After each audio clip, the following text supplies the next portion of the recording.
Good morning, everybody. We're going to get started. First, are there public speakers this morning? There appears to be one. Murray, did you sign up? All right, go ahead, please. No, this will be quick, because each meeting has a different set of papers. And at the last meeting, the papers came out very late, the budget papers. And if you published them as an e-book, as well as PDF, I could have downloaded it, and I could have it here, and you could look at it in the computer. And it's a recommendation that each set of papers be published in electronic form to be read on an Apple, on a computer, on a Nook, any one of the new readers. Thank you. Thank you. Hopefully, we're going to catch up technologically. Could I have a motion for the minutes, please, from the last meeting? I move they be adopted.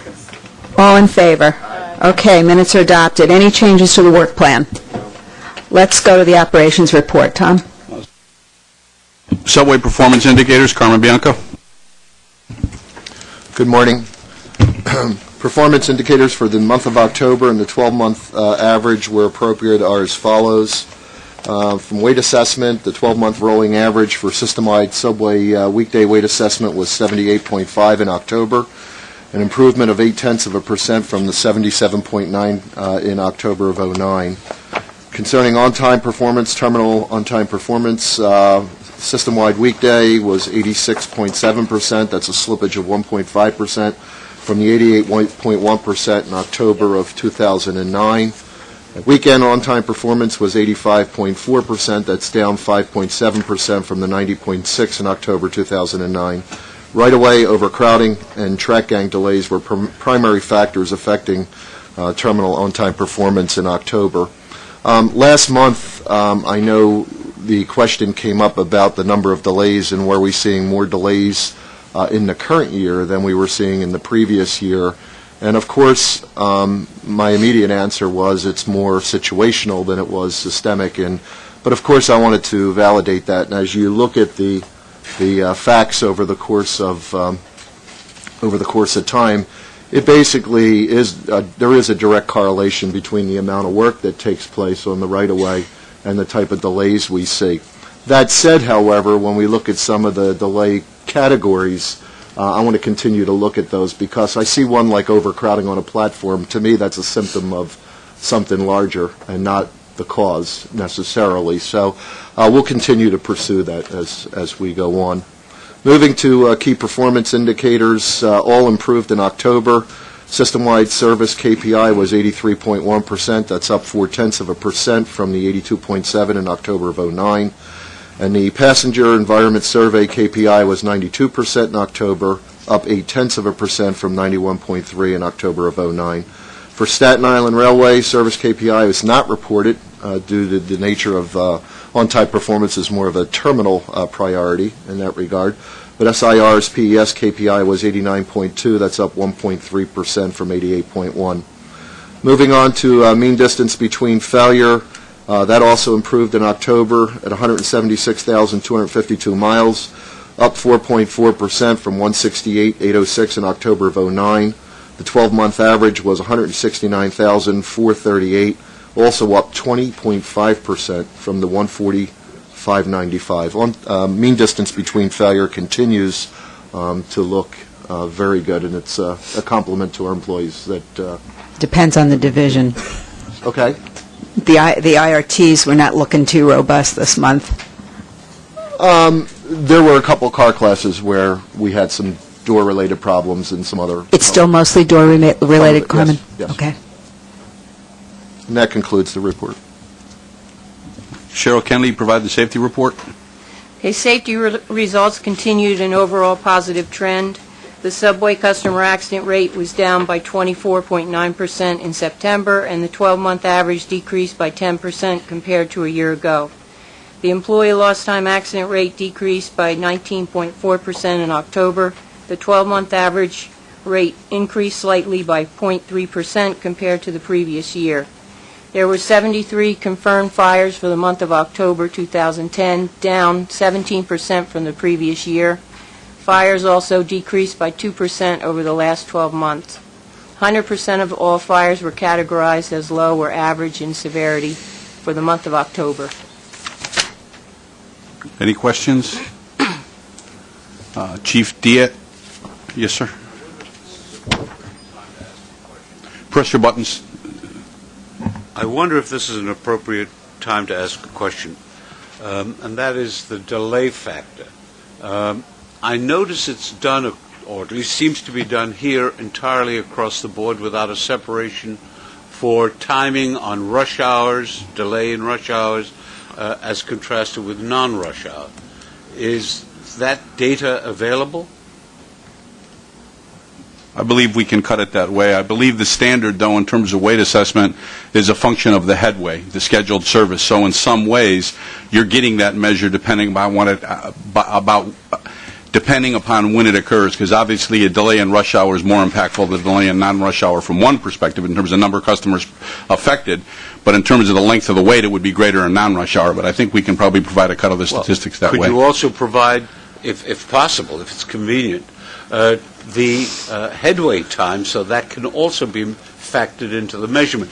The reason I ask that is if you take the number 1 line, for example, you've got 1 out of 5 trains more than 5 minutes late. The weight assessment does take into consideration the headway at the time it's conducted, and I'd like to sit down with you and explain to you how the weight assessment is done, and then if you want additional information, we can provide it. To being a total novice and uneducated. No. We'll provide you the information. No problem. Can I take this occasion to welcome Charles Merdler to this committee? I'm just delighted to have you here, and I want you to ask as many questions as you'd like. I think getting up to speed on some of these performance measures and benchmarks that we use is a kind of a daunting task, and we're certainly open to lots of improvement in this area. So if you could take the time to sit down with Tom, I think it would be a great thing. It seems to me that improvement of customer service is the sine qua non of survival, and that's just got to be done. Absolutely. We'll set up the time, sir. Crime, Chief Diaz. Good morning. Again, for the month of November, we were down 8% in crime. We had a nice reduction in robberies, almost 48% reduction in robberies, 34 less robberies for the month of November. We're still averaging under 6 crimes a day, which is the second best year that we've had. Again, grand larcenies still seem to be our number one concern. We were up about 12% in grand larcenies for the month of November and 6% for the year. Again, electronic devices, the snatching of electronic devices seems to be our biggest concern with crime. And again, our arrests continue to be up for all periods. Any questions for Chief Diaz? Finance. Preliminary October fare box revenue was $288.4 million, 2.5 million or 0.9% above forecast, primarily due to higher subway revenue. Year-to-date fare box revenue was $6.7 million, or 0.2% below forecast, mostly due to the decrease in bus fare box revenue. The average non-student fare in October 2010 was $1.49, and in constant 1996 dollars, the October average fare fell from $1.38 in 1996 to $1.04 in 2010. Preliminary October operating expenses before depreciation were well below forecast by $0.4 million for the month, and $64.9 million, 1.3% below forecast year-to-date. The year-to-date result was due mostly to underruns in energy costs and also reductions in materials, supplies, and overtime due to increased management actions in those areas. Due to the accelerated scheduling of the board meetings this month, preliminary November 2010 results are not available. Ridership, October 2010 ridership totaled just under 205 million, 1% above the forecast.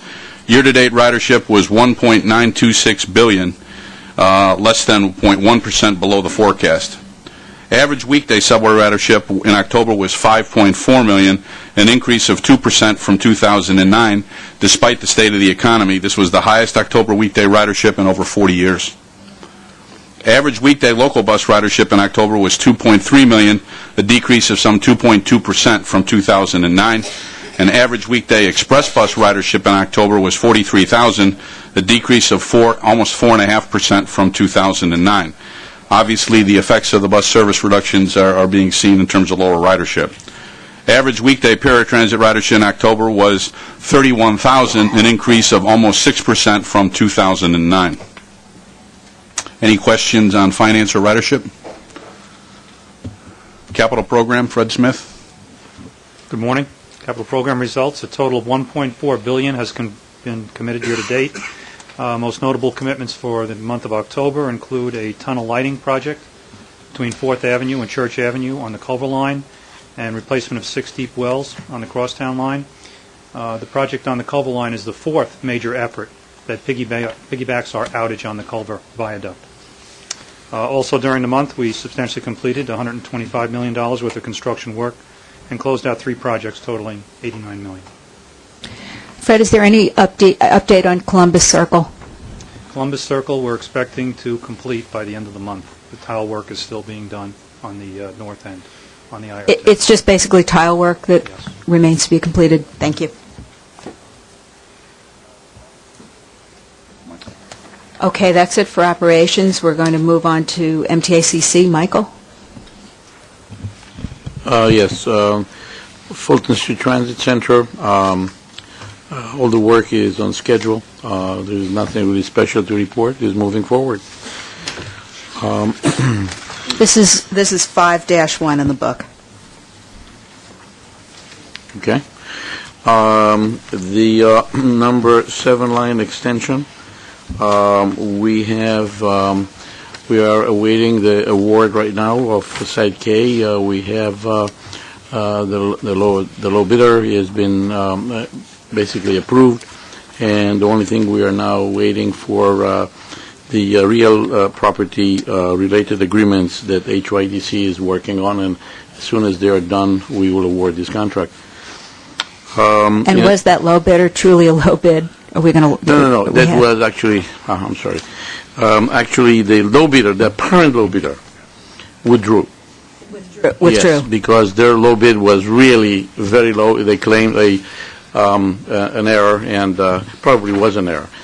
If mathematical or judgmental, I'm not going to. I mean, this is for the procurement people to figure it out, but it was an error. Nevertheless, the low bid was actually below our engineer's estimate significantly, and the other 2 bids were just behind it. So really, that was a good bid. Okay. I'm sorry. Just in addition to that, the systems. This is our last major contract that we expect to open in March of next year. Will be has been advertised, and actually we are having some preliminary meetings with contractors to make sure that they all know, that they all participate, they have a chance to ask questions, and that actually happened this morning. It may not be the last contract if you go to Secaucus. Well, we should leave so long. The Second Avenue subway actually turned out that this month we had a good story. The tunnel boring machine is now just north of 71st Street. We have, I don't want to jinx it, but we have advanced. This month is about 62 feet a day average. So that means we hit good rock, right? And that's actually improved our mining average today to 40 feet. That is above what we expected. We'll see how we're moving forward. I can't predict.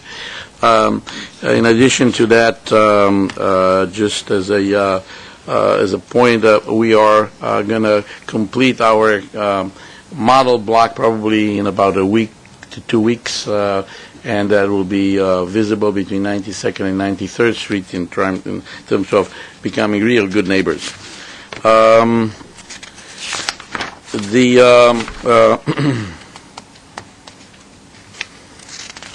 The 63rd Street, Lexington Avenue, we opened bids, and we went through technical quals. The low bidder was Jadlau, and at this point, we are evaluating various items. The expectations is that that will be awarded to Jadlau as a low bidder.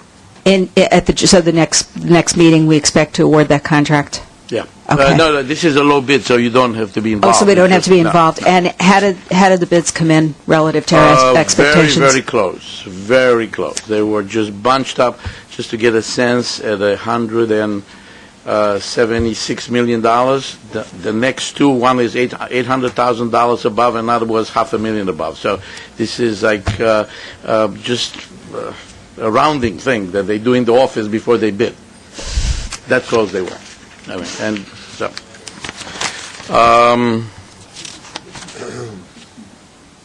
That's it. Very good. Any questions? Yes, Andrew. Michael, I don't know if this is for you or for Tom or for a combination of the two, but who gave the contractor at Fulton Street the go-ahead to completely remove the Broadway-Nassau name on that platform? Now, the maps, of course, are obsolete. That actually never came before the board in any way, a total renaming of a station. I thought we're supposed to at least get a hint that that's coming. If a tourist is looking for Broadway-Nassau now, they're not going to see it. They're going to ride into Brooklyn. I thought we were going to name it Andrew Albert, but No, I'm kidding. that's quite okay. I'm kidding. I'll let Tom answer because I don't have an answer for that. I literally don't know the answer because we even renamed J Street Metrotech now instead of J Yes. Street and Lawrence Street. So I need an answer for you in terms of what the historical practice and/or policy has been with respect to naming stations, because I literally don't know. I mean, we could have certainly done a transition period and let folks know via signs that we're renaming, Lawrence Street. I was there the other day, and people were flabbergasted. They didn't know what the next stop was because they're used to seeing Lawrence Street. So I do know in that case that there was an awful lot of coordination done with the community in terms of what their preferences were, and that vetting ended up with the naming of it J Street Metrotech. But I don't literally know what the process is or practice has been at a board level or at a committee level, and that's what I need to get you an answer on. yeah, I mean, a combination of names at Broadway-Nassau perhaps because it is the Fulton complex. I understand that, but to totally remove Broadway-Nassau is really confusing to a lot of people. I guess just in general, this question of changing names, it must cost a considerable amount to take down all the signs and put up new ones, having made them. And changing the maps. Yeah, I really wonder whether this isn't something we should think about for a few minutes before we waltz through doing it. I shouldn't put it that way, but in both of those cases, though, we're making an out-of-phase change because of a major reconstruction or renovation of a station. But we still, haven't exactly moved the station, however. No, And actually, in the case of Broadway-Nassau, that's an east-west platform, and, that makes sense to have it I would not get be an Fulton answer. Street. I literally don't know what the process or practice has been historically. I would suggest that maybe we should try to restrain the impulse. Never mind what the practice is. I mean, you wouldn't need to know the practice if we weren't doing it.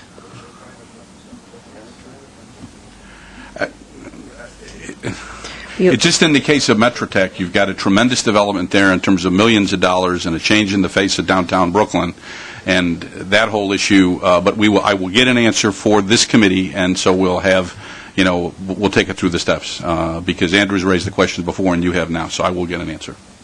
Thank you. Any other questions before we move to procurements? Okay, let's take those up. Procurements, the package of this month, which presents both New York City Transit and MTA capital construction procurements, includes 19 actions totaling $48.1 million. This month's agenda also includes a request to authorize an expedited change order process regarding the R188 train procurement, which is similar to what we've done in the past for similar train procurements.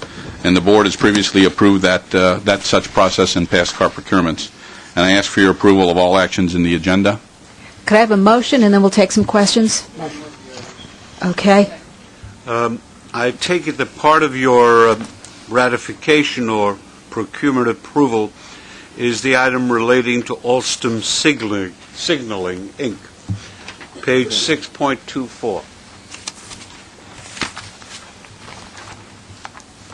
Yes, that's a ratification of a completed procurement. If I read the report correctly, Alstom is being given some $781,000 because of the fault, or at least in part, of Chavone Granite Halma in coming in late.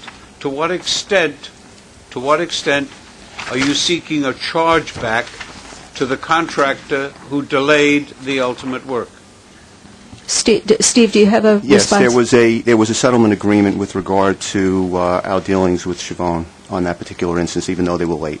Some of the delays were on transit, but in the other end, we ended up, I think, with a $1.8 million settlement with them In whose favor? we paid to them, because in part, some of it was on our side.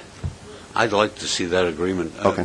Seems to me that then this language is inaccurate, because you stated here, MTACC's schedule analysis determined that the delay was due primarily to late completion of the structural box contract, which is Chavone Granite Halma.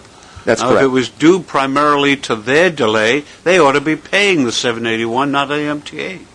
But it said they were delayed because of actions by transit. So I think the wording probably could be a little bit more precise to show the chain of failures all along the way. It wasn't entirely ours. It was a trade-off between issues that we needed to settle with them as well as them. But the way it's worded here, the contractor, Alstom, actually there was 3 contracts. One for the structural box, which was Chavone, another one to do finishes as well as the installation of the signal. That contract was in fact delayed, and that particular contract did not allow for Alstom to provide their material and get it in and do the testing. So at the end of this, it was sort of a cascading effect. The Chavone was late. They, in turn, created a lateness on the part of the installer for the signal equipment. Which was Judd Lau. Judd Lau, which in fact then impacted Alstom's ability to provide the material, because they had to hold on to it even though they were developing it or manufacturing, and then they had to be called back in to do the actual testing at the end. So that's why Alstom was pushed to the right. My point is not aimed at Alstom. It's aimed Understood. at one of two things. If the person or the entity that initiates the delay is for any reason primarily responsible for the delay, as this report says, they ought to be charged back, not the MTA. And to a certain degree they were, in terms of the settlement agreement, which I can't get into details with regard I'd to like that to settlement. see it. Okay. The forensic work on South Ferry will take many weeks to unravel. It was quite a project. But I welcome your looking into it and asking questions about it. My only concern is that where you have a contractor that for any reason engages in delay or produces delay, which cascades down, that contractor ought to be held responsible monetarily rather than the MTA forking out precious assets for that purpose. That's my only point. We totally agree, but if you ever read our master legal, I think you probably have, there are a lot of times where we inhibit or delay them on actions on our part, and I think that's what Steve's trying to refer to, that when we do the analysis at the end of the day, they submit a delay claim, we analyze it, and in some cases, some parts of the delay are due to actions that we've taken on our own because we're trying to run a 24-hour, 7-day-a-week railroad. But we'll provide that information to you. To the extent that the delay is caused by the MTA, Absolutely. I assume you're taking steps to make sure that doesn't recur. To the extent we can, absolutely, yes, sir. Andrew? On the issue of S3 tunnel contractors, this $18 million, Yes. has the scope of the project changed? Is that why? Yes. Just if you recall, at one point, I came and I actually explained that we have, in effect, changed the way we are doing the tunneling, and that had to do with the fact that we had to freeze on the eastern tunnel, the portion between 92nd and mid-90s, in order for us to be able to advance it. That takes, excuse me? Did you have to freeze there into the mid-70s? The eastern portion of the beginning of the tunnel between 92nd and 90th. That's about a block and a half. And in order to do that, okay, that takes time.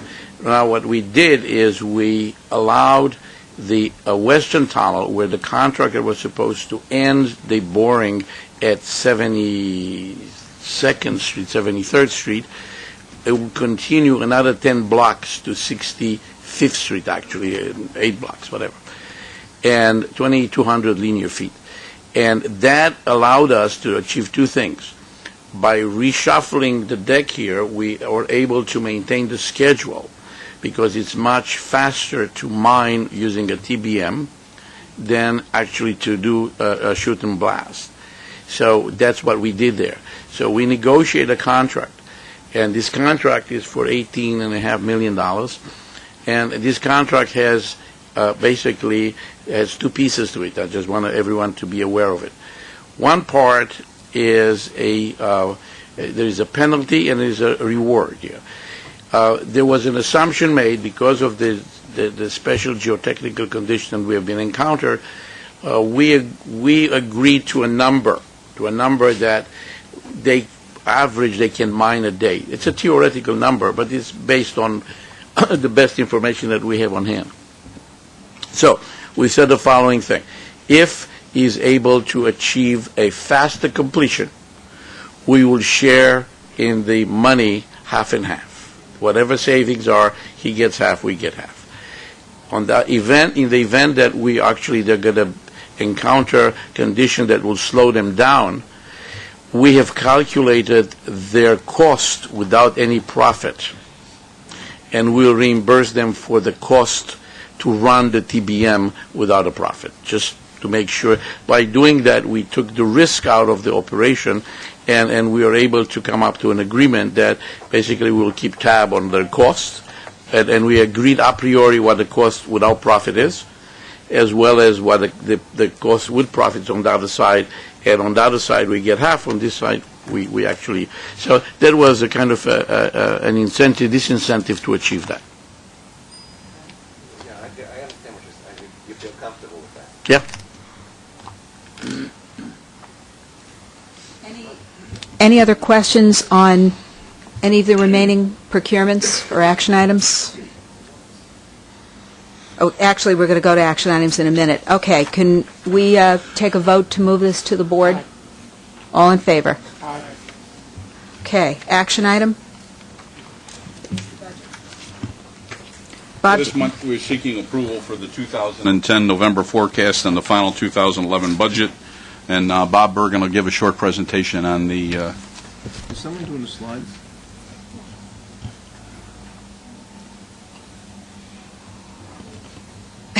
I see a lot of finger pointing back there. Does someone have the slides set up? No?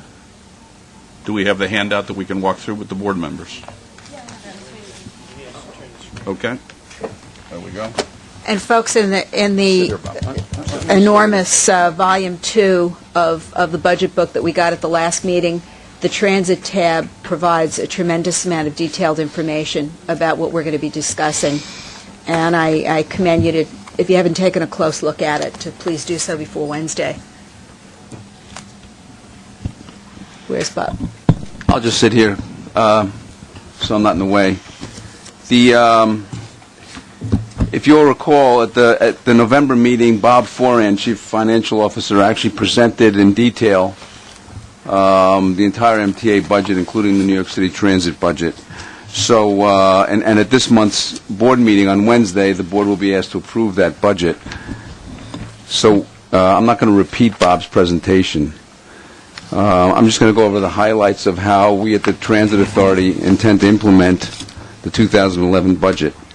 On this slide, the most important or most critical bullet is really the last one. Our budget depends on the continued receipt of dedicated taxes and subsidies without any further erosion or withholding by the state. And everything else proceeds from that. I don't know who's doing this. I am.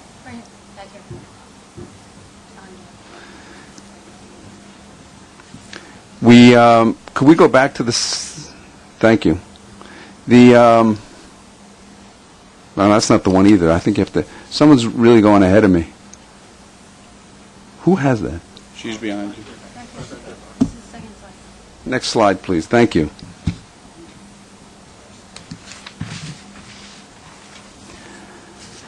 All right. Could you go back, please? One. We obviously didn't rehearse this too well. All right. We're going to continue our cost-cutting initiatives.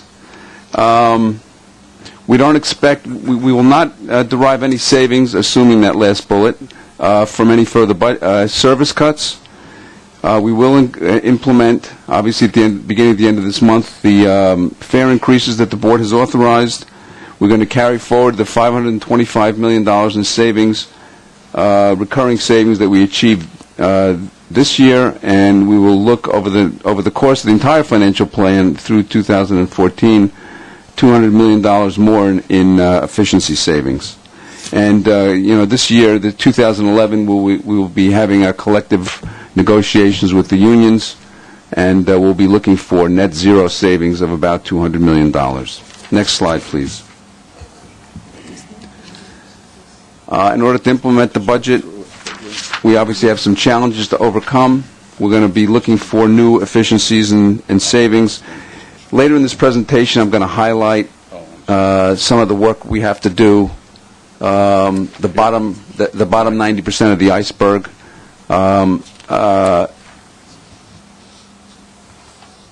We're going to have to find better ways to maximize, to continue to maintain the infrastructure that we have, and we're going to look for ways to do that. Obviously, we're not going to compromise safety, and we're going to do it in ways that maximize service to the best that we can. Next slide, please. Even as we work to provide transit service more cost effectively, our goals have to include, for 2011, improving customer service. We expect to complete the installation of train arrival information signs in all IRT stations and in 44 of the IND and BMT stations. I apologize for the slide says countdown clocks. They're really train arrival clocks, because not all of them are going to be counting down. They'll just be notifying customers that there's a train at the next station or the next two stations. We're also going to, we hope to issue contracts so that we can do another 43 IND BMT stations. That's what the B division is. We're going to pilot a bus CIS system to begin rolling out by the end of the year. And we're going to do our SAID screens. I don't know if you've seen them. We've got a couple around. One is at the bottom of the escalators at 42nd Street here at Grand Central.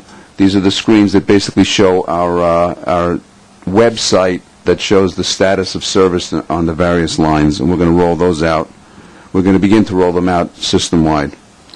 And we're going to continue the station improvement program, and as we rehab stations, we're going to include them in the enhanced maintenance program. And there's also going to be, in terms of customer service, two new transfers that have not been available before. One we just opened in advance last week. That was J Street Metrotech. And next year we expect to open the Broadway Lafayette connection to the Bleecker, to the IRT. Next slide, please. Staying on the subject of improved customer service, we expect you see new buses to be delivered with better technology in them for improved reliability, signage, and announcements. Also, we're going to be awarding contracts for at least 413 new subway cars. And that next bullet about improving productivity is just more of what we have to do to achieve the savings I described earlier. Next slide, please. The SBS program will continue.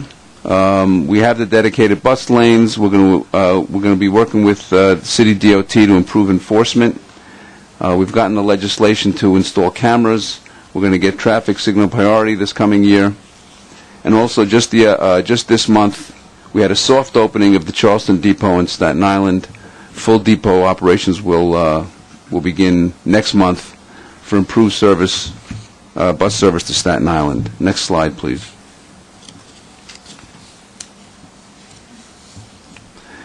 This slide, sorry for so much text, but this basically lists the chief actions we took this year, 2010, to achieve the $525 million in savings. Starting from the bottom there, we did, as of course the board is painfully aware, we cut some service. We tried to do it as intelligently as we could. We've improved transit operations, improved maintenance and cleaning. We've obviously along with the service reductions and other initiatives, we had to reduce staff considerably, and we've worked on reducing overtime. And then we also, at the bottom bullet there, one of the major efforts we undertook this year was to competitively bid our medical benefits contract for our labor force, and we expect the results, the savings to begin in 2011, expecting recurring savings of at least $33 million per year. Next slide, please.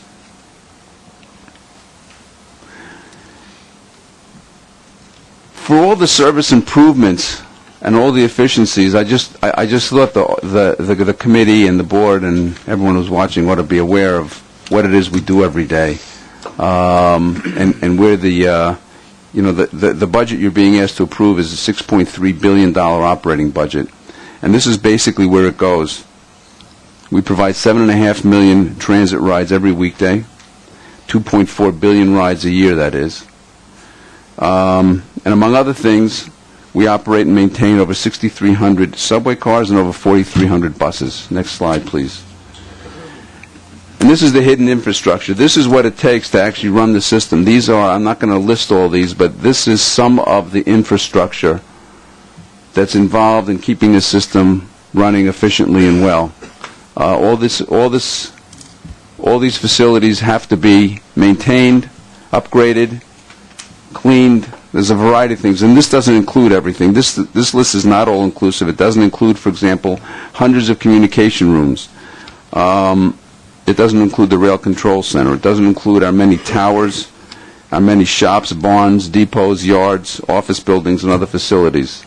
So it's just a reminder of what my boss likes to call the 90% of the iceberg below the water that people don't see. But it takes the tremendous effort of over 40,000 employees to keep all this going. Next slide, please. And this is just the summary of the budget. You can see that labor expense is the predominant cost in operating the system, and that's the budget that the board is going to be asked to approve on Wednesday. $6.3 billion. Thank you. If there's any questions. Yes, Charles. To what extent are the reductions in health care costs predicated upon a reduction in health care benefits? None.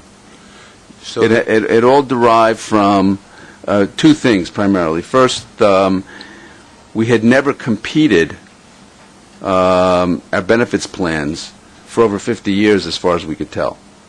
And the other thing was that 2/3 of our health plan was self-insured, but 1/3 of it was premium-based. And the demographics of the two populations that were covered in the two different methods of insurance, once we analyzed them, the demographics were almost identical. So a substantial part of the savings that we expect to achieve is going to be from going from 1/3 premium-based to 100% self-insured. And that was a substantial savings. It was approximately $2,000 extra per employee, and it was about 20,000 bodies, not all employees. This also includes retirees. That's where a substantial part of the savings came from. But am I correct in understanding what you have said, namely that there was no material reduction in benefits? That's correct. Okay. Why don't you mention the provider issue too, Bob? Because one of the concerns that the labor and non-labor represented groups were concerned about was who the providers would be, because we did not want to go to a new provider where we had a vast sea change in the providers that people had been accustomed to. Right, so. Because we've had the same provider for all these years, for decades, many employees, especially those in HMOs, had their doctor, quote unquote. And so one of the things we did a disparity analysis, did an analysis to make sure that they would continue to have their same doctor even if we changed the provider of the plan. And in one case we actually paid $7 million more a year over the lower bid in order to achieve a 99% match of doctors for our workers. Jeff? I don't know if this is the right time. Early in the presentation on the first slide, you talked about $200 million in new efficiency savings going forward. Yes. Have those been identified yet, or are these things you're setting a goal for ourselves? I think that's it's a goal, but I mean, this $200 million is what the recurring savings would be in 2014. This is we're expected to achieve this over the next 4 years, and Okay. All right, so it's not just for next year. Okay. Thanks. Any other questions about the budget? Okay, Bob, thank you very much for pulling all that together.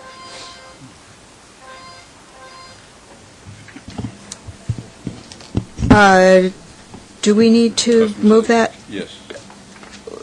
We have to I move the move proposed this to the budget be board. adopted. All in favor? Okay, this goes on Wednesday, thanks. Service changes this month, so we're going to go right to the special presentations. Yes, we have a customer satisfaction survey results presentation. I think Peter Caffiero is going to give that, and that was handed out to you just a few minutes ago. Hello. This is a series of presentations being done, I believe, to all the operating committees today about market research that MTA has done on our behalfs over the past year. I'll try to be quick because we're behind schedule, and also you've seen the opening slides in all the committees. But this is the first time that an all-agency market research has been done that uses similar kinds of questions and rating scales. If you go to this slide, where it was made very clear to the respondents that anything 6 or higher on a 1 to 10 scale was satisfied, and less than that was unsatisfied, varying degrees of being satisfied. The surveys were conducted in June and August on behalf of transit, about 1,000 people each time on the subway side. This presentation they'll make right now covers the subway results. We'll do the bus committee. Obviously, doing a survey in June was challenging, given that was the time that the service cuts were being implemented, so we had a lot of negative public attention at that point. Nevertheless, we had some real positive results from this, and some of the initiatives that we are working on were particularly well received. 95% of the people, for example, who have the subway, or at least in June had the subway countdown clocks, were really happy with them. And Peter, could I just ask a quick question? Yes. Was this done verbally or in writing, these surveys? This was in the case of transit, both subway and bus was a telephone survey, so it was a telephone interview. And was it identified that the people who you got on the other end of the phone were indeed users of the system? Did they have to be to participate? I believe, yes, that is correct. Thank you. I hope so. Next slide. On safety and security, again, a big turnaround from what we've seen in the past. Let me just go to the actual results. Next slide, please. For transit, overall, our satisfaction with service exceeds 70%. All the bar charts from henceforth, you'll see the solid blue is satisfied. That's basically 6 or higher. And the purple bars represent very satisfied, or 9 and 10 on the 10-point scale. Interestingly, on the subways, customers rate their own home line a bit higher than everybody else's line. We actually didn't see that on the bus side. We have seen that in the past on the subway side, that people really like their own line and have a little home team spirit. Next slide, please. I'm sorry, Peter, one last question. Sure. When you got someone on the phone, did you ask how often they ride, or what did it matter? Peter, do you? We did in-depth interviews with anyone who said they had ridden the subway and/or the local bus within the past 30 days. So they could have ridden it just once in the past 30 days, and they would have been interviewed, correct? That's correct. Okay. We did ask them how many trips they took, but they took one. Susan? I'm a little confused because we have seen the results of the railroad surveys, and there were more people questioned on the Metro North had nearly 4,000 participants versus 1,000 here, although you have vastly more riders. And I'm also under the impression that we normally see the questionnaires that go into this, and they're often posted with the results on the Internet. So I'm assuming that we'll be able to do the same with transit's surveys and responses. Is that correct? I would be glad to make this information available to. My understanding on the numbers is that the railroads were a handout on the trains. Correct. So it was basically who responded that way, and on the subway and bus side, that would be prohibitive to do that. So this was a random digit dial, including cell phones, cell phone users of, as I said, it's about 1,000, a little over 1,000 on the subway side for the June survey, which was the basic issues, and then there was a supplemental survey done in August on some, actually that helped us, as you recall, we were doing the performance indicator work, and that was to supplement that. And the margin of error for this is plus or minus 3%. So it's a statistical sampling. Peter, we did this survey ourselves rather than outside entity doing it? No. This was done by MTA, who contracted with a firm. Okay. And is it really possible that someone who maybe rode a bus once every 30 days could really have a valid opinion about reliability just from that one trip? Well, there were possibly nobody. I don't know how many people actually took only one trip, but it was very few. The vast majority of people who answered the survey took numerous trips in a given month. And is there any reason why we couldn't do a larger sample than 1,000? It's obviously cost, and at some point you get to statistical significance. As long as you're looking at it at the global, citywide level, that's enough, more than enough surveys. If we wanted to zero in on a particular line or station, we might need more surveys. I'd like to note that the statistical results are similar, 2% on railroads and 3% here. So but it's interesting. Yeah, I have a question. It seems to me that this survey does not, while it may reflect well upon advances that have been and achievements that have been made over prior years, does not reflect very well upon service when 1 in 5 says it's lousy. Well, I think that's part of going into this. That we clearly have a lot of room to improve. I mean, it's a glass half full, half empty question. When certainly there's a lot of discussion about the quality of our service. To some extent, we're, I guess, pleasantly surprised the ratings are as high as they are, and clearly we need to do a lot better. And some of these, as we go through, are worse than 1 in 5, and therefore we have even more room to get advance. But it seems to me that the focus should be converse. Namely, what is it we have to do to have the riding public recognize that we perform a service that is not only important, but is efficient, as well as cost-effective. That's my concern. It's a good point. I'm anxious to hear, Peter, if you have any anything that relates to that as we go forward in this presentation. All right, we'll get through it, and then I'll see if there's anything. Again, we're here. Again, the lowest score on this particular chart that was prepared was for wait time, 65% satisfied. Again, we think that's actually something that the next train arrival indicators actually will help improve as they expand throughout the system. So again, the same wait time, but just knowing how much it is, our sense and our prior research would show that that will improve. And so, in general, and you're not seeing the bus here, but in terms of how fast, for example, the subway did perform significantly better than the bus, which is not surprising. Next slide. Information and communication. Again, as I said before, the one thing that really seemed to be a big winner was the next train indicators, the countdown clocks. Again, this is a subset of those who have actually, by June, had actually seen them, because they were just rolling out over the course of the last year or so.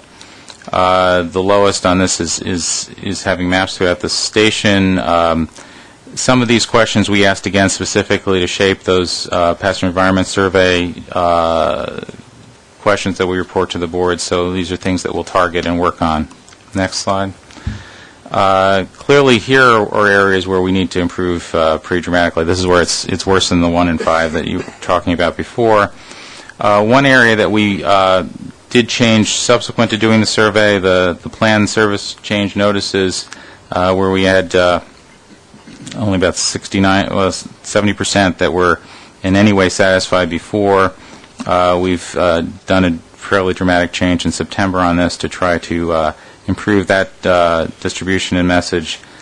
And many of the other items here are ones we need to work on, but as we roll out new technologies, should help with some of those. Peter? Yes, Andrew? On the last one, clarity of onboard announcements, do you have that line by line? Because obviously the lines that have 160s on them are going to fare a lot better. I'm not sure if we have enough. We do not have enough sample to break that down, and I don't know if that question was asked. Clearly, our own in-house surveys and passenger environment survey clearly show that where it's an automated announcement, it's basically close to 100%, and for the other lines, it's closer the other way, and that's bringing the average down right now. But we would anticipate that improves over time. Actually, the next slide hints to some of that. Peter, just one question. The availability of portable subway maps with a lot of booth closures, is there going to be another vehicle to make those available to people at stations where the booths are closed? I don't know, but that's something we'd have to look at. Okay. How we get those out. Even with the booths, that was always an issue, so it's something we need to work on. This slide says a relatively young car fleet accounts for high satisfaction in car performance. So, Andrew, I'm not sure how this relates to, the people are seeing the newer fleet, but maybe not hearing the announcements so well yet. So it's maybe something Peter, we want to look into a little more and see if we can figure that out. But the average age, we took a look for this. Average age of our fleet is now 16 years old, which is down from 22 years old in 2006. And since our car life is about 40 to 50 years, you'd expect the average age to be actually a little higher than what it is right now, but we've had a lot of new cars recently. Interestingly from this, again, half full, half empty, I was actually surprised at the high ratings of courtesy of our employees. I mean, pleasantly surprised, but I think clearly even 77% something that can be improved upon. So our frontline employees in general are doing a good job. In stations, again, this is an area that we are, as an agency, focusing on more now in terms of the station environment. That all of those initiatives happened after this, began after this survey was taken. So we're looking here at about 2/3 saying it's okay, but clearly there's room for improvement on that. Certain individual station components got much higher ratings. Turnstiles, graffiti, for example, or lack of graffiti, were pretty highly rated, with 80 or 90%. Similarly, on safety and security, some things like mechanical accidents, people are pretty positive about. Somewhat lower ratings still for personal security. I don't know what this was 20 years ago, Peter, but I suspect it was a lot lower. So certainly the overall condition of the city's crime statistics have helped, but we think that the Help Point intercoms will improve this further as people feel they have a more easier way of getting in touch. Next. The overall message of all these presentations is that clearly we have work to do. We can move forward and improve these. We can also, though, move backwards if we don't invest in continuing to improve the system. And so we want to continue to innovate as cost effectively as we can. The next slide gives some specifics. And interestingly, these are the customer priorities that were identified as some of the most frequently requested things as they did the surveys. And the first two kind of are related, again, more predictable travel times and less wait time. I think there's a big connection, and there's a big connection with that, again, to the real-time information on when the train's going to come. Some of the other items, obviously, crowding and rush hours is something we have less control over in many lines, but again, if making it more understandable what's going on and when the train's going to come will have a big impact. So the last slide are some of the things we're working on, as we talked about again earlier, the countdown clocks, the unified system-wide posters on service information and planned service changes that was implemented in September. And I hope to do some follow-up market research on that to see how that was perceived, but I think that's helped a lot. And then, as was mentioned, I think in the budget presentation, having more improved information at the station entrances on status of the service and station cleaning initiatives should help. Peter, it's kind of interesting to me that real-time information is fourth on the priority list, and we've spent a lot of time and money on countdown clocks, which admittedly a lot of people love. But if you would like to have a reduced wait time between trains, the best thing to do is not cut service. And unfortunately, some of the service cuts we've made have increased the seated load and have reduced the number of trains, whether it's in rush hour or the off-peak. So in looking at these priorities, clearly we're all saying no more service cuts. But that's had a very real impact on the quality of service that we've been delivering. I don't think we disagree. Peter, we recently held you were there, so you certainly know the Transit Riders Council Forum, and something that came through in a lot of the testimony was that people don't feel as safe as they did, yet nowhere is security mentioned in that list of customer priorities, so that's a little bit of a surprise. Was it even broached in this survey? There was a slide that definitely showed customer perception. Yep. It was there. It was there. Yeah. I mean, the help point intercoms and putting the camera option on those, I think, would go a long way towards making people feel a little better when they go down in a station without a booth agent. But clearly, security was on everybody's mind. I think some of the details you can't on a broad survey like this, you can't get into specifics like that. It sort of shows you where maybe we need to do additional research specific to that question. But I know that I think that there was a result presented here about security perception before and after the evening. I can't find the page now. Here it is on page 14. And that was clearly after 8 o'clock was lower. Before 8, when it's pretty crowded out there, people are relatively secure. And something to drill into further?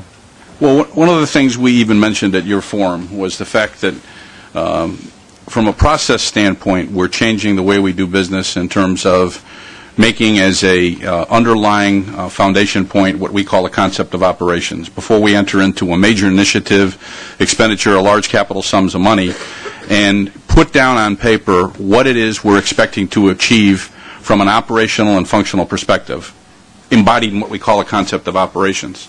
Consistent with that, moving toward the station of the future, we are removing token booths. We are rearranging that priority. At one time, that was the linchpin, but that person in a booth had limited ability to survey the whole station. So we're moving toward help points. The whole issue of deployment of police personnel, but there are other uniform presences that we can have in the station that will help improve the perception of security in the station. And it's not something that's lost on us in terms of one of the linchpins of a concept of operation is being able to address those perceptual security issues.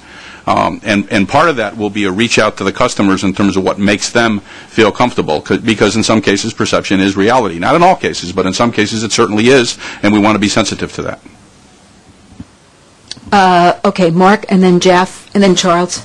You know, we keep talking about perception. Do we actually have the crime statistics by before 8 p.m. and after 8 p.m., which is what your perception divide is here? Yes, I can tell you the bulk of our crime in the system is between noon and 8 p.m. We see it tapers off after 8 p.m. and before noon. And I don't know how to factor this, but presumably it's because you have more people around, so there are more phones to snatch, but before 8 p.m. than after, as a function of how many people are actually riding the trains. Do you know if is it more dangerous at night? I mean, it would be interesting to actually know that, because I know people may be more nervous, but it's not clear to me one way or the other as to whether they're actually less safe than they are at 3 o'clock in the afternoon. Well, again, I guess it's the reality and the perception. I know that the points when you're the only person on a platform really late at night, it's a pretty awful feeling. But I wonder how... Actually, as long as you're the only person. Chief, I hate to say this, but is the preponderance of school children after 3, does that have anything to do with the crime statistics? The school crime accounts for about 15% of our crime, and we do have a very robust patrol effort during the school dismissal times. But I can tell you, like, after 8 p.m. and in the wee hours in the morning, we have different types of crimes. For instance, people sleeping on the train at night are more victim to have their pocketbook cut off or their pocket opened up and somebody taking a wallet. We have different types of crimes after the main rush hour. Jeff? Just a couple of questions. This is the first time, I mean, we're not seeing any historical patterns because it's the first time we've re-baselined this thing. And I guess that raises some questions. Is anything sort of jumped out as brand new that you've seen in the past? I mean, I guess, like I said, it's hard to highlight because this is the first year you've done this. That's one question. The second is, how did you integrate other sort of passenger surveys done by other organizations? They could give us additional level of research. I'm not suggesting we know their methodology or completely agree with their methodology, but it's sort of important about how the results of this compare to those. And then lastly, on the first introductory section of this, and I mentioned the same thing in the commuter rails, there's value of a ride was a rating, but that was in the summary highlight, but it wasn't in any of the charts or anything like that beyond that first highlight. And I think overall that's probably something we've argued over the last several years here, is one of our biggest problems is in fact the value of a ride. And I'd be very interested to know why it wasn't put in the major presentation, or actually more interested as to, do we know what's generating the low or high numbers, whatever they are. I don't know what they are because we haven't been given them. I have to get back to you on that because I haven't seen them either. So, Charles? I have two questions. First, is it possible to get at some point a police manning table to show what you do in terms of police presence at the stations and during what kinds of hours, so that we can see the extent to which that occurs? Is that something that you'd want to make public? Chief, it's... Yeah, again, I don't know that's something we would want to make public, to let people know how many officers at any particular time, that people would say, well, there's less cops at this particular time, this might be a good time for us to go in the system and do something. I think but the other side of the coin is, I, for one, am not in a position to say that you provide adequate service, because I don't see anything that shows it to me. I don't see the cop on the platform. Crime statistics I speak think the for crime themselves. statistics, yes, speak for themselves. We have over 5 million passengers a day, and we average less than 6 crimes a day. I think it's an incredible number. That depends on the quality of the reporting. But let me take you to the second point, if I may. I saw a number of bullet points on improvements. And my concern is, at some point, can we get some detail? Maybe you've gotten it in the past and before I joined this board last week. But it seems to me you need some detail to tell you beyond the bullet point, here's what we're going to do in terms of cleaning. here's what we're going to do in terms of things that are physical in terms of cleaning it up? We get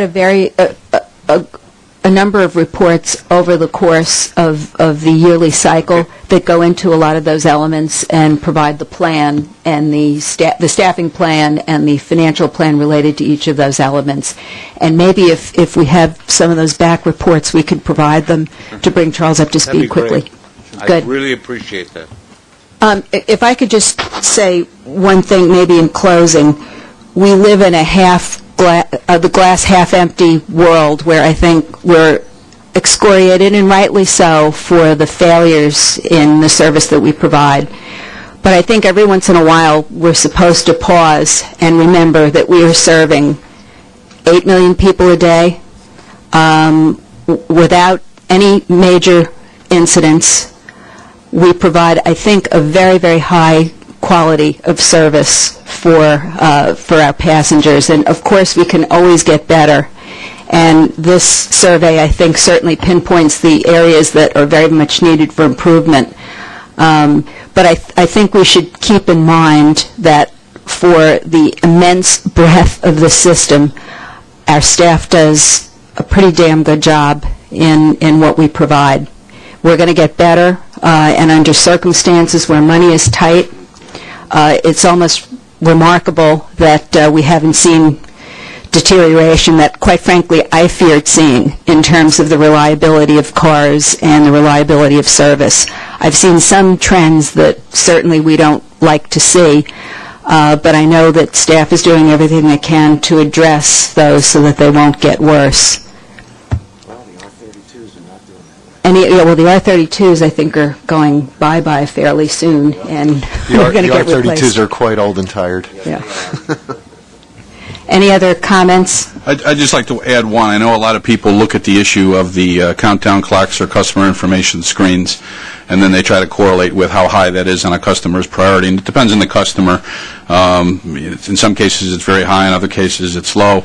I would like to say that there's another benefit. On the A division, for example, where the countdown clocks literally came from an automatic train supervision perspective, and some of the initiatives we're pursuing in the B division, the BMT and the IND, will also follow from what we call ATS Lite or similar versions. 20 years ago, this December 28th, we had a very bad accident here at Clark Street. We had a fire, and we actually, 2 people died from that fire. And the primary reason was it took so long for the console dispatcher to locate all the trains, and the train closest to the fire, and through no inaction on his part, due to limitations in the system, he actually forgot about the train, couldn't find the train that was closest to the fire. So a lot of these different initiatives, while they do provide additional information to customers, they also provide a benefit at the control center in terms of helping locating trains. In the peak of the rush hour, we've got 580 trains out there, and that's at least 580, I believe. And to be able to locate a specific train when it's in distress is something that newer systems just have as a given, and we don't. So that's a sidebar feature that a lot of times we don't emphasize, and I want to make sure we emphasized it today. This leads very nicely into a discussion of signals and safety. Is that the next point on the agenda? Okay, we have one more presentation about an issue that's been in the press, sadly. Earlier this year, the MTA Inspector General Barry Kluger came to me as part of his ongoing function and the work that he does. He had a number of employees, anonymous to us, but not necessarily to him, come to him and report of concerns they were expressing because falsification of signal inspection and maintenance activities was occurring within the Signal Division of New York City Transit subways. And Barry was extremely concerned, while he could go through the issue in terms of, and his staff, of trying to find out the breadth and depth of that and who was, responsible for it. His immediate concern, which I agreed with, was we needed to share information at appropriate levels because the underlying concern about the safety of the signal system is one of the most important features to control the movement of trains. We're still a manually operated system, so we have a fallback in that. But the signal system is known to everybody as one that has to be operating as intended. If not, the integrity of the safety of the system is in question. So he brought his staff together with our staff, and we immediately continued to share information in an appropriate way, in no way undermining his ability to do his investigation, but at the same time giving us information to be able to proceed to do ours. And what we would like to do today is run through a brief presentation to to the committee members today, let you ask any questions you may have. There's two parts of this presentation. One will be the results of the Signal Maintenance Task Force that was convened to actually get to the bottom of, the integrity of the signal system and was it affected in any way, shape, or form, and also why the falsification was occurring. And the second is to talk about the structure of the signal division within subways and how it's organized and what some of the difficulties he has. I'll come back at the end, as will Carmen Bianco, who's the Senior Vice President of Subways, to provide some summary remarks. But right now we're going to have Pat Lavin from System Safety give part of the presentation, followed up by Winton Habersham, who heads up our Signals Division. And I'll also underscore it by saying this is something that, unfortunately, I'm not proud to say this, but this is the third time the IG brought to our attention the fact there's been a falsification issue in question in this particular area. The first was in 2000. Second was followed up in 2005, and this is the third time. So this is a deep-seated issue that needs to get rooted out. So before you do that, so has the IG looked at this? And has he commented on the conclusions at the end? And getting to that last point, as it's happened a few times, has he reviewed the operational procedures put in place after it's happened? I think we'll go through the presentation, Jeff, and I'll come back to that point. There has been an appropriate level of coordination, but I would still underscore that by saying that we wanted to make sure that we can maintain the integrity of both investigations and not do anything to compromise his investigation or ours, but there has been a sharing of information, for sure. Not only with the IG, but with MTA Audit, as well as some other people in the industry. Good morning. My name is Patrick Lavin. I'm the Senior Director of Operations for the Office of System Safety. I'm also the Chairperson of the Signal Maintenance Task Force. Next slide, please. In July of this year, the Inspector General brought to the attention of New York City Transit Executive Management, thank you, Paul, evidence that there appears to be systemic falsification of maintenance records, and the Inspector General gave us this information, although their investigation is still ongoing, for the obvious safety concerns, so that New York City Transit could take steps to ensure the safety of both the system and the riding public. In response to these findings, President Pendergrass convened the Signal Maintenance Task Force, and on the task force were members of the Office of System Safety, the Department of Subways, Capital Programs Management, MTA Audit Services, and Technology and Information Services. In addition to that, President Prendergast also reached out to external experts from different properties throughout the United States. These individuals are well-respected industry experts who are very familiar with the fixed block signal system used at New York City Transit, and based on our discussions with them, they helped us develop a corrective action plan based on this initiative. The activities of the task force focused on determining the underlying causes and contributing factors as to why these signal issues came into being, why they still exist, and what is needed to address them in a permanent and effective manner. The Signal Maintenance Task Force performed an in-depth evaluation of the 7 areas listed on the screen: verification of safety-critical signal functions, depth and breadth of falsification, quality control practices, resource allocation, the culture within the Division of Signals, the Signal Equipment Information System, which is the database that is used to track maintenance and testing activities, and operations training. At the onset of this, our first priority for New York City Transit was to ensure that the signal system was not compromised. The task force requested that the Division of Signal immediately start safety-critical testing of signals throughout the system, and later in the presentation, Mr. Habersham will go into greater depth of what actions were taken with regard to testing. The results of this activity did not reveal any deficiencies that would adversely affect safety. In addition to that, the signal system is designed on a fail-safe principle, which means if there's a condition that would adversely affect the signal reverts to a state where it will not allow a permissive signal to be displayed, which in plain terms means the signal will display a red rather than a green aspect and stop a train. Okay. The issues regarding record falsification, as Mr. Prendergast previously stated, there were, as early as 2000, there was Inspector General investigations which indicated that there was good evidence that signal records and testing records were being falsified. Once again, in 2005, there was a second investigation in which similar findings were brought to New York City's transit attention. After both of those incidents, New York City Transit Management did not take effective action to address those concerns. Based upon the number of outliers, and an outlier is defined as an amount of work to be considered to be too great to be done by a single individual during a single tour of duty, was analyzed, and it was found that the level of outlier activity was widespread throughout the system. In addition, when we did interviews and we conducted a little further examination, the range of falsification was very wide. It ranged from individuals who took shortcuts during tests to individuals who appeared to outright falsify maintenance records and never visited the site that they claimed they performed the work on. In addition, the culture within the Division of Signals seemed to promote a climate where falsification would occur. You had supervisors and hourly employees that felt intimidated by management, and there was an atmosphere where they felt it was more tenable to falsify maintenance records than to come to their managers and tell them they were unable to complete work.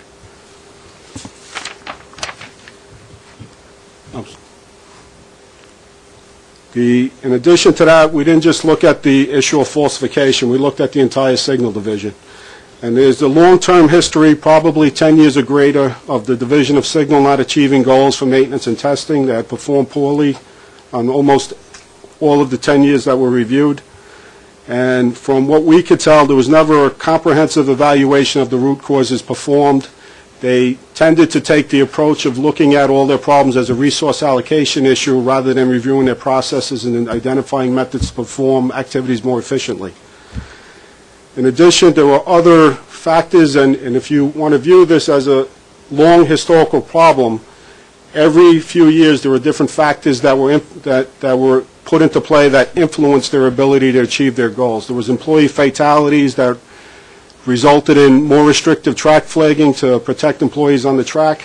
All of these factors, the reduction in headcount, the limited track accessibility, continue to compound their problems. And all of these items I'm discussing are in long detail in the report that was handed out. In addition, the Signal Equipment Information System, the SIS system, was found to be antiquated. There are problems with auditing the database, and the database has been an ongoing problem for a minimum of 10 years.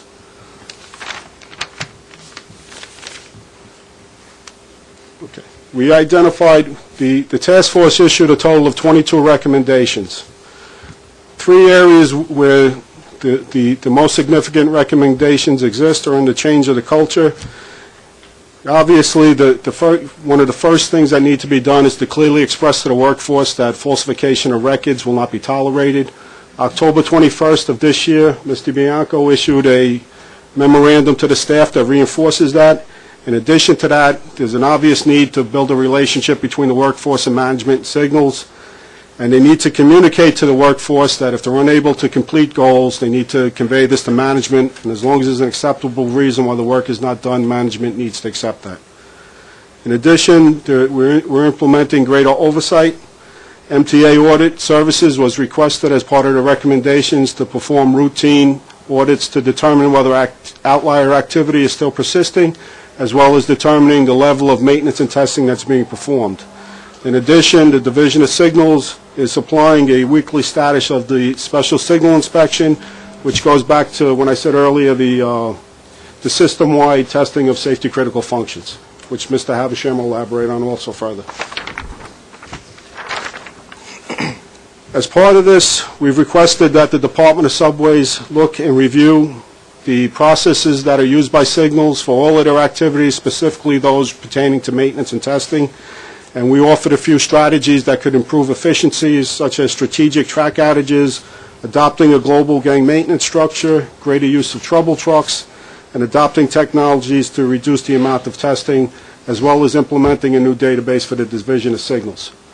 At this point, I'm going to turn the presentation over to the Chief Electrical Officer, Mr. Havisham, and he'll go further with what corrective actions are being taken. Thank you, Pat. Good morning, committee. As Pat mentioned, my name is Winston Habersham. I'm the Chief Electrical Officer, particularly responsible for the Division of Signals. The Division of Signals' objective is to maintain inspect, test, when necessary, repair and renew the 15,000 signal locations. A signal location is comprised of a signal itself, which is not unlike a traffic signal that many are familiar with. However, it also has associated with it a stop mechanism that's intended to enforce the red aspect. That stop mechanism is located on the track roadbed. And then it also is comprised of what's called a track circuit. The track circuit provides the most critical function of any signal system. That is, it provides train detection so that the signal system can react accordingly. And so we maintain and repair over 15,000 of these signal locations. We also have over 2,600 track switches, 1,700 of which are located on the main line. And then controlling those signals and switches are 200 interlockings. What's unique to what we do here at New York City Transit, unlike many of our national and international peers, we perform this work on a 24/7 7-day-a-week operational railroad, which again is something that's quite unique and creates its own challenges. With regard to the state of the signal system, our maintainers are required to perform maintenance on signal locations every 90 days. They're required to perform maintenance and testing on switches every 30 days. And both on signal and switches, as well as other types of signal equipment, they perform up to 22 tests at varying intervals. Signal maintenance forces also perform other activities, support activities. They support the capital program. They provide access and protection when necessary. They support general orders by making the track safe for both contractors as well as other people to perform work in a safe environment on the wayside. And so there's a lot of activity that the signal maintainers perform. With respect to their maintenance, though, we have a self-imposed, if you will, goal of 95%. That means that on any given day, 95% of our signal equipment should be serviced or tested within their prescribed interval, be it 30, 90, or whatever amount of days as prescribed. I regret to inform you, committee, that we're not currently meeting that goal. Right now, the signal maintenance, signal location maintenance is being performed at a clip of about 73%. The mainline switch maintenance is currently being performed at approximately 68%. And again, that's weighed against our goal of 95%. There are several contributory factors. Mr. Lavin mentioned earlier that there are challenges in providing track access, safe track access to our employees. That became increasingly challenging after the 2002 and 2007 fatalities, where there were some flagging rules that were already in place, but not as strictly enforced as they might have been. And so, but through the Office of System Safety, as well as a committee that was formed, a task force that was formed, we put measures in place to more strictly adhere to those track safety and flagging rules. What that resulted in is a much greater need, a resource need, if you will. And this resource need was not adequately supported over the last several years. And we'll get a little bit more into that as to what those needs are. In addition to that, though, with the flagging, as mentioned, signal maintenance forces also support the capital program, and so resources are dedicated to that as well. There's training that we provide our signal maintenance forces, refresher training, safety training, occupational hazard training, and that also affects our availability and our ability, thus, to perform the required maintenance, and it affects our ability to meet our goals. Now, in spite of this current state, us not meeting our maintenance and testing goals, I can say with certainty that the signal system is safe. As Mr. Lavin mentioned, right away, upon being informed by the Inspector General of the possibility of falsification, this maintenance task force was put in place, and we immediately began special signal inspections. And they were performing these inspections on some of the most critical signal tests. And while these tests were being performed by maintainers and supervisors, they were directly and continue to be directly overseen by signal management. The tests that we've identified as most critical, as we mentioned earlier, were the track circuits, again, because that's the very heart of the signal system, because it detects the presence of a train. We also are performing the roadway element test. That's the device that actually engages a tripcock on the on the train to ensure that a train will be stopped in an emergency should the signal is red and the train operator attempts, I should say, to proceed past the signal. We also are performing a mainline switch test, and that's a very important test as well because it ensures that the point detection is working properly. And this is something that's performed monthly during joint switch inspections with the Division of Track. And that goal, fortunately, is being met. With respect to making ourselves whole again and bringing things up to current, meeting our goal, if you will, we put together, and we are in the process even of putting together a signal maintenance recovery plan. This recovery plan will implement both immediate steps, intermediate steps, as well as some long-range steps to make the division whole again and to bring us within spec. With respect to the immediate steps that we're taking, we took immediate correction action in what we identified as the most critical and what we'll call the worst areas.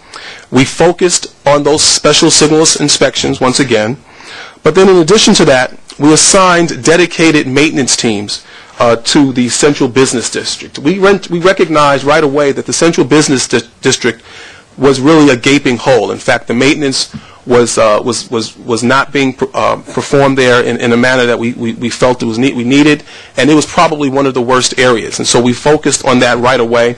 That primarily was the Lexington Avenue and the 7th Avenue corridors. And so we assigned these teams, and we hit those areas very hard at night, and we brought that maintenance up to speed. And frankly, we are meeting the goals right now in those areas.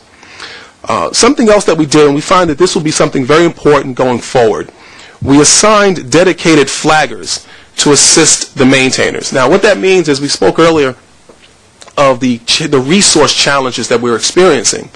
Well, basically, if you have a team or a group of maintainers, say 50 maintainers you want to work, because of the flagging rules that we have to abide by and to perform the work safely, you may only get 10 maintenance teams out of those 50 maintainers. Well, when we assign flaggers to that, you may have actually only 3 maintainers needing to do the work, but you can spread that out. You may get up to 15, 16 teams to actually perform this work. So obviously, because you actually have more maintainers doing maintenance, you're actually getting more work done. So those are some of the immediate steps that we took. With respect to the intermediate steps that we feel will be rolling out even more so over the next few months, one of them is about rebalancing the workforce. We're going to conduct an intermediate job selection reflecting this team maintenance strategy within the Central Business District. Again, so that will not only keep us whole within that area, but also it will sustain us within that area. The teams that we allocate within the Central Business District will exclusively perform signal maintenance. They won't be redeployed for signal failures or to the aforementioned capital support work and the like. But in addition to that, we still can expect some signal emergencies, some signal failures, and so we will have signal emergency response vehicles within the Central Business District as well, on the east side as well as on the west side and perhaps lower Manhattan as well. With respect to the long-range plans, we will be making staffing changes. We've started and established a signals quality assurance and reporting unit.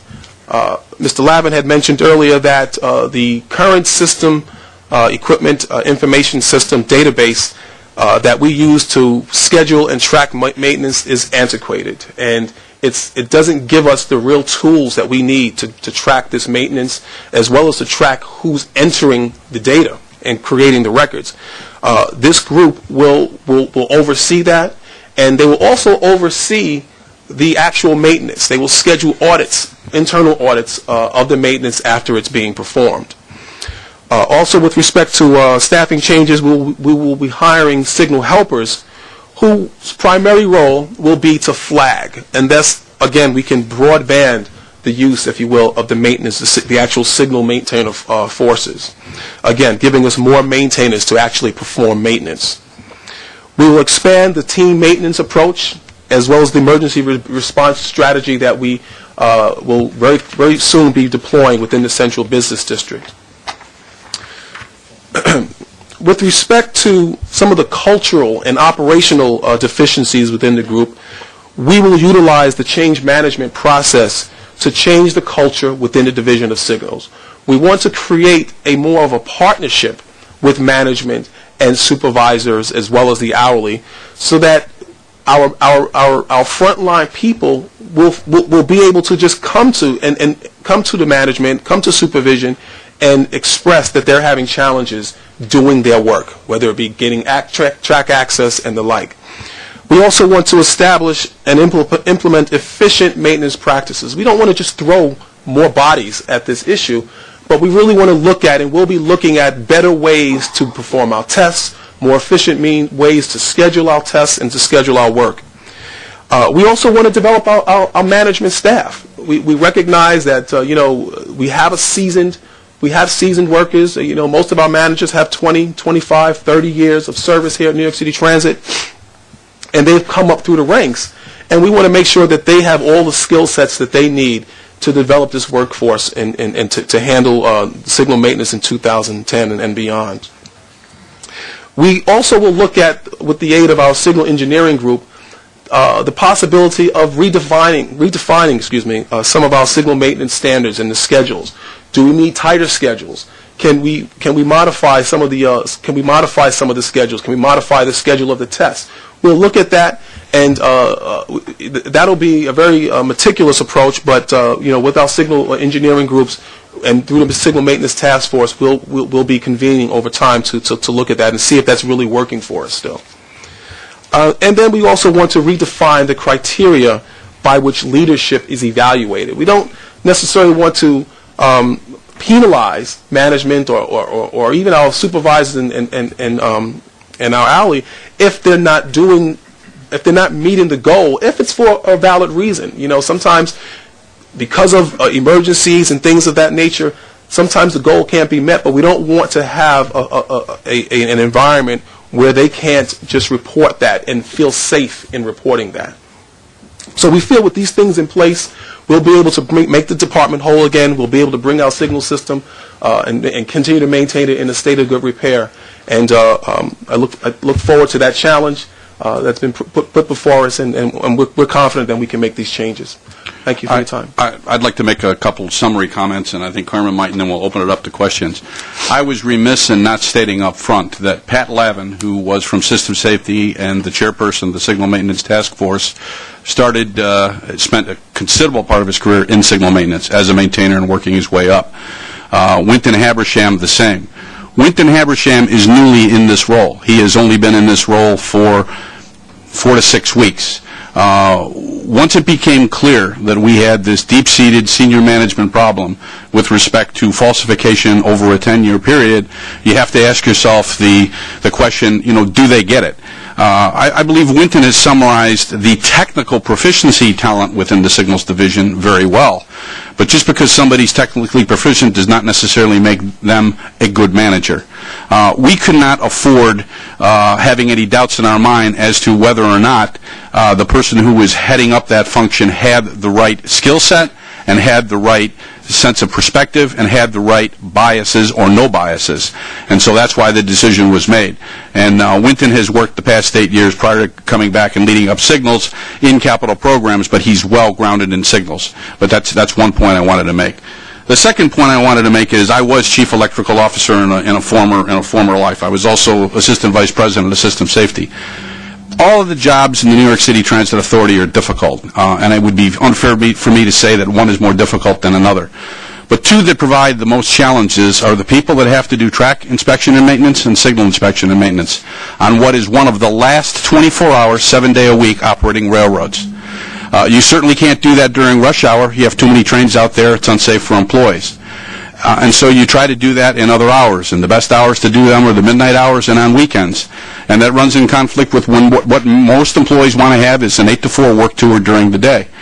And then there was this strong-willed belief that all maintenance had to be done by 2-person teams, and then we layered it with a flagger. Whereas in many of the other maintenance divisions, we moved to a gang concept. It's too difficult for me to say at this point in time why we hung on to that as long as we did, but we did, and we need to move forward, and we need to look at other ways in order to more effectively deploy those resources, and I think Winton has talked about them. But we also have to look at, we're not going to throw away a 24-hour, 7-day-a-week railroad, but maybe one day a month we can take a line and we can shut it down, or we can do, not for a whole day, but on a weekend we can take a whole tour out and we can do inspection and maintenance activities in a more efficient and effective way. And those are some of the things that we need to look at. We do not want to be prescriptive today in terms of what the solutions are that would unduly hog-tie people like Winton in terms of moving forward. But to say that we have to fix the problem is, I couldn't underscore it greater. I mean, if you have a 10-year issue of a failure of senior management to deal with something on something as critical as this, it's just mind-boggling. And we certainly have to change the culture. All of these issues were run by those 3 experts we brought in from other places. And one of the things that they could not underscore more strongly is the fact that you have to emphasize to people, it's this bifurcated strategy, falsification will not be tolerated. We met with dismissal. But at the same exact time, you have to embrace employees and say, if you don't have enough resources, you don't have enough time, you don't have enough money to get the job done, you have to tell us, and we have to at senior management, have to create a different dynamic. Did you want to add anything, Carmen? The only thing I would add is, number one, I want to also acknowledge Winton. We didn't give him much time to ask him whether he wanted to step up, but he very graciously, realizing we had the problem, he very graciously said, I'm there, and I will do whatever it takes to get this job done. Beyond the technical aspects, which have already been addressed, I think the cultural aspects are what we really have to spend our time trying to understand. Just what is it in the world of our employees or in our first line supervisors? What is it in that culture that stops them or doesn't or impedes them from raising issues up to upper management that we are having difficulty getting our job done, or we can't get it done with the resources we have? And I think they're the things that as we go forward, we really need to understand. And I think part and parcel with that, and Tom alluded to it, is the fact that when you look back over the years, I would say as a generalized statement, people who are typically promoted for their technical competencies. They are very, very good at fixing switches, fixing signals, and things like that. But taking the time to ensure that they possess the adequate leadership skills about how you generate the best out of people, how you drive change, how you ensure that people have a value in their job to not leave any ends untied, are the issues that we will continue to work on. This was something that even beyond the signal issue, I think both Tom and I recognized very early last year, is that this is going to be one of the major challenges that we have, not only in this immediate situation, but across the board in subways, and that is, how do we begin to grow, if you will, the talent, the future leaders pool that will see New York City Transit through in the years to come? That's a real critical issue for us, and we are very, very close to to rolling out a talent management process that will, one, identify capable leaders in our ranks, and two, begin to build in a process that will ensure they are well-rounded and ready to take on the leadership role when that time comes about, and three, to make sure that the leadership pool that we have mirrors the diversity within the ranks of New York City Transit. So a big challenge there. All said, just last week, and not tied to this issue necessarily, but certainly this was part of it, we brought together, and I think we mentioned this last month, we brought together the top 40 or 45 senior leaders in the Department of Subway for a couple of reasons. One is to begin to move down this cultural path and really understand that leadership owns the culture. We have the ability to drive the culture any way we want. So we have to be very careful, the messages that we give to our employees, the priorities that we give them, and we have to make sure that aligns with our mission, providing good, reliable, and on-time service. And the way I think of this is, as a senior leader within this organization, certainly the head of Subways, myself and my team have to do everything possible to ensure that our workers on the front line have everything they need to get the job done. So my goal is to make sure that our hourly workers are successful, that they have the resources, the tools, the equipment, the training, whatever they need to do that, and that also we have a culture that supports getting the job done the right way with the right amount of, with the right level of safety built into it. So that's how I see leadership's role, and as we continue to work with the senior leadership team, we'll be heading further and further down that path. Thank you. I want to make two comments and then ask two questions and open it up to the floor after that. I read the report over the weekend. All of you have a copy of it, and I encourage you to read it. Some of these falsifications, I guess, using Catholic Church terms, some of them are venial sins and some of them are mortal sins, in that small lies were told. I looked at 19 out of 22 tests, and instead they wrote on the report that all 22 tests were complete, or they said they completed tests when in fact none had been done. So there are different classifications in terms of the degree of the sin, number one. And number two, I really encourage you, if you have a chance, to ride the track geometry car, because you will see that despite this antiquated signal system we have, when there's a red signal and that stop arm mechanism, which is a little tiny piece of metal that's painted a fluorescent yellow, when that pops up, that train is going nowhere, because it engages with, as Witten said, a trip cock on the undercarriage of the car that makes it physically impossible for that train to go over that switch. I guess the emergency brakes are actually deactivated. That train is going nowhere. And in some respects, I think we're a victim of how well that system operates, because I think it has bred some complacency. Because it's a fail-safe, and because the trains simply will not move, I think people have gotten somewhat lax about performing these tests. My question is, I could not find in the budget a line item that described to me the amount of financial resources we're laying against the task of fixing all of this. Do we have sufficient financial resources to have these track gangs, to have greater frequencies, to have this oversight that we're proposing to layer on in order to get this cleaned up? Yes, we do. We either have it in the base budget or we have the ability to expend overtime to do it, and we will do that. We have never, in my time here, either my first tenure or my second tenure, ever taken a position that we wouldn't do that which was required to ensure the safety and reliability of the system for a budget issue. So that commitment you have. If we need to revise the budget and include more money in the base budget after we do the full process review and determine that we need to do other things, then we will do it. But this isn't just a matter of adding resources, because if we don't look at it from a process reengineering standpoint, we could throw a lot of resources at this and it wouldn't necessarily make a difference.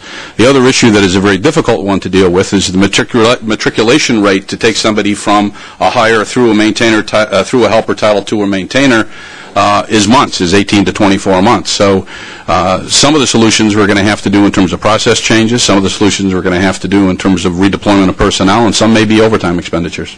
Well, Tom, it's my understanding that the software system that does not allow us to identify who is entering data is not going to be ready until 2012. Is there any way that could be expedited? Oh, one of the first charges that I think both Pat and Winton have is they're chomping at the bit to basically, let's get something that is an appreciable improvement, may not be perfect, but appreciable improvement over what we have right now that restores some level of accountability and also can be used as a management tool to identify areas where we're falling behind and then deploy resources accordingly in a much faster time frame than that. And finally, and did you want to add something? Yeah, one of the members, if you will, of the task force was the Technology Information Services group, and they have just received from us basically the specifications to what that change will make, and I believe the report gives a date by which it will be made. We'll be able to track who enters the maintenance information and the date that something was maintained and who maintained it. We'll be able to track that beginning, I think, January 15th. I think it's by the end of the year. It's January 15, 2011, so approximately a month from today. Could I ask, and finally, is a 95% standard achievable? Do you think you could achieve that? In time, we will be able to. Yes. One of the bigger problems was not so much not as much that 95% goal and not meeting that, but the degree to which some of the equipment is, to what extent and how far behind it is. So first thing we want to do is get everything tested and serviced, and then create a mechanism by which we can sustain that. But in time, I'm confident we will be able to. Could I ask that you visit this committee maybe on a quarterly basis to just give us an update of your progress, just so we can track and chart and make sure that you have the resources to do what you need to do, because this is clearly enormously disturbing to everyone in this agency, and we want to make sure that you're given the wherewithal to get the job done. Cheryl? Yeah, I just wanted to say that the Office of System Safety will track all the recommendations and all of the actions that are taken until these are closed. So we'll be glad to give you a report. Quarterly basis, if we could, Cheryl. That would be great. I mean, the thing that's upsetting is in the 10-year period, the two prior IG reports, we had recommendations being followed up, as Cheryl said, and we had representations being made that things were being done, but they weren't in fact being done. There's no room for that anymore. I mean, they have to be done, and I'm the accountable person. And you have the right to ask anybody to come, don't get me wrong, but I mean, I'm the one that's on the hook to make sure this gets done. I don't take that lightly. And the other thing I do want to say is that when you see those 22 tests and you see that, some are at 30-day frequency, some are at 60, some are 90 or 120 days, and we say 95%, most of these systems do not go from, safe to unsafe overnight. They go through degraded functionality. So there are some rooms, but the same is true with car inspections, the same is true with communication elements, where you have a standard deviation of it's supposed to be done 90 days. You have, if you're plus or minus 15 days, it's not the end of the world.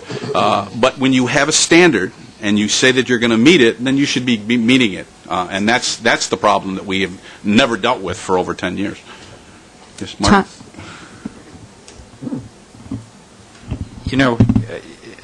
As I listen to this discussion, I mean, you start out with this question of the number of days for a reinspection cycle, and then it seems that we don't really meet it, and we actually haven't known exactly how far off it we are because the information on that isn't very good. But then, listening to you, what you've gone in to test isn't, on the day cycle. It sounds to me as though it has a different thrust. I mean, you're looking at the central business district because I guess you have a lot of traffic there or what have you, and you're finding that actually the signal system works. I mean, we're not having this concern because we've had a collision or something, which is certainly fortunate. But I guess I'm wondering whether part of and maybe it's already happening and this is what you've been saying, but part of what you need to be doing is figuring out what an appropriate maintenance protocol really is. And it doesn't sound to me as though, I mean, you have this standard of 30, 60, 90 days. You haven't met it. In some ways, it doesn't seem to have mattered that much. I mean, is that really the basis of your protocol, or should you be looking at something other than a maintenance gap, like a defined maintenance gap like that? Or are those gaps really appropriate? I mean, should it be 30 days, or if in fact you've been doing it every 60 and it works, and you can actually meet that standard and that's the real standard? Maybe part of the problem is to have a standard that's real. You're absolutely right. And one of the reasons we included that as more of a longer range option is that historically you've got a set of tests, these 22 tests that have been around a long time. And so there's an inherent belief that they're very structurally sound and they're necessary. However, if you haven't been meeting those standard cycles for over a 10-year period, or to varying degrees on a year-in, year-out period, and yet the system is still safe, it raises the question you raised. But we don't want to sit here and make a decision in a vacuum, because in any of these activities, we need to have the appropriate healthy tension is the word before you cross that threshold. What's the healthy tension? A signal maintainer may not understand to a detailed level the fail-safe principles of the design of the system. That's why signal engineering has to be involved. Because signal engineering is pretty close to signal operations and all under Carmen, you need system safety involved as well, with an appropriate resource like a Pat Lavin. You need MTA audits involved too. In the long-range efforts that we're going to undertake, the very issue you're talking about we're going to look at. Are the 22 set tests still appropriate today? Do they provide the same functionality in terms of assessing the safety of the system? And should they be done by the same frequency? And then if you do, then we need to look at the issue of how they're done, because right now we've just been applying the same two-person plus a flagger principle, and that may be an antiquated way about going about doing this. But the overarching issue, seriously, and this is one that a lot of people don't want to hear, is moving to new technology signals. Because one of the benefits of new technology signals is shrinking the amount of equipment along the right-of-way that have to be inspected and maintained. And newer systems today don't have anywhere near the same level of physical infrastructure that we have out there, 15,000 devices. I had the benefit or disbenefit in 1984 of walking about 200 miles of track when we had red tags. I almost got run over by trains, even with flaggers, 3 different times. It made an indelible mark in my mind about how difficult that job is. And to ask somebody to electrically troubleshoot a track circuit under traffic with a flag protection, we got to move to a different standard and a different norm.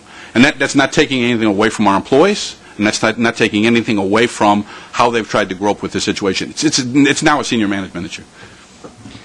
Again, maybe this is just the obvious, but when you talk about the culture of this maintenance operation, if you seriously change the protocol in terms of what you think is the proper way of going at this task, it's automatically going to change the culture, because you're going to get off the sort of the rote pattern that everybody's been in for the last certainly 10 years listening to you, but probably a lot longer than that. No, you're right.